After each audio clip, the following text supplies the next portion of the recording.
Vous savez, moi j'ai souffert plus que quiconque dans ce pays pour lutter contre ces rebelles du M23.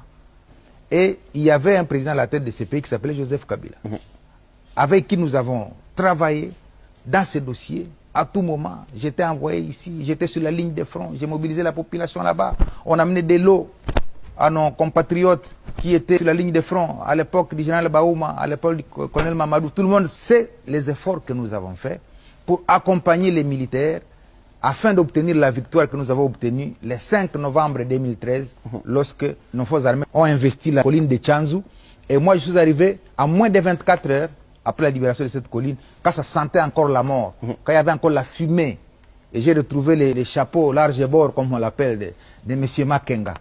Et le président Kabila, à l'époque, avait radié même Makenga et toute la bande de ces criminels, des forces armées, parce qu'ils étaient des criminels. Alors, mon embarras, c'est celui-là. Comment, avec tous ces efforts-là que nous avons faits, maintenant je les retrouve à Goma. C'est pourquoi, dans une émission à la RTNC, j'avais posé 12 questions. J'avais dit, les journalistes, il faut amener ces questions au président Kabila. Parce que je me disais, est-ce que c'est réellement le fils de Mzee? Est-ce que c'est vraiment le président que moi je connais qui peut se retrouver à Goma, entre les mains de Makenga qu'il a radié? À ce moment-là, il n'était pas encore arrivé. C'était encore des rumeurs. Et finalement, il est arrivé. Donc ça confirmait que la personne qui luttait avec moi contre ces gens est gardée par ces criminels-là, qu'il a radié de l'armée.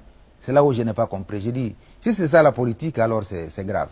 Et donc, pour moi, je continue à croire que le comportement que l'ancien chef de l'État a affiché en allant se joindre au M23, il est impardonnable. S'il n'est pas impardonnable, alors ça frise une complicité. Ça veut dire quoi? Ça veut dire, nous qui étions en train de nous battre aux côtés des FARDC contre les rebelles, nous étions alors d'IP. C'est-à-dire, il y avait un camp de patriotes qui avaient foi à la République démocratique du Congo. Il y avait un autre camp qui nous observait comment nous nous comportions alors qu'ils n'étaient pas avec nous. C'est peut-être ça la conclusion que je pourrais tirer de ces comportements. Parce qu'il est inacceptable, il est impardonnable qu'après avoir dirigé la République pendant 18 ans, on part être sous la coupe du président Kagame, sous la coupe des rebelles du M23, c'est eux qui vous gardent. Je ne sais pas dans un pays au monde quel est ce chef d'État qui a quitté la présidence pour la rébellion. Et donc, je garderai ma lucidité dans l'analyse de cette question pour dire que le fait pour l'ancien président de s'être retrouvé là-bas, pour moi, c'est une trahison de la République. Et on ne fait pas l'éloge de la trahison. Les frustrations personnelles ne doivent pas être transformées en cause nationale. Lorsque quelqu'un a une... Je suis en train de tirer des leçons des comportements que j'observe aujourd'hui.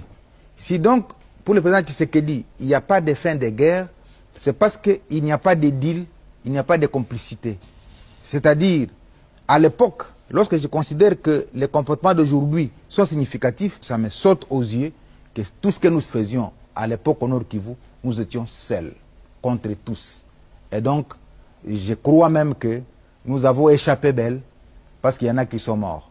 Et je l'ai dit en connaissance des causes. Et c'est ça qui fonde ma détermination à me ranger derrière la République pour défendre la cause nationale. Et je ne transigerai jamais sur mes moyens pour que je démontre à l'opinion que nous avons été floués pendant autant d'années parce que ce qui s'est produit à Goma, c'est une haute trahison et c'est impardonnable pour cette République.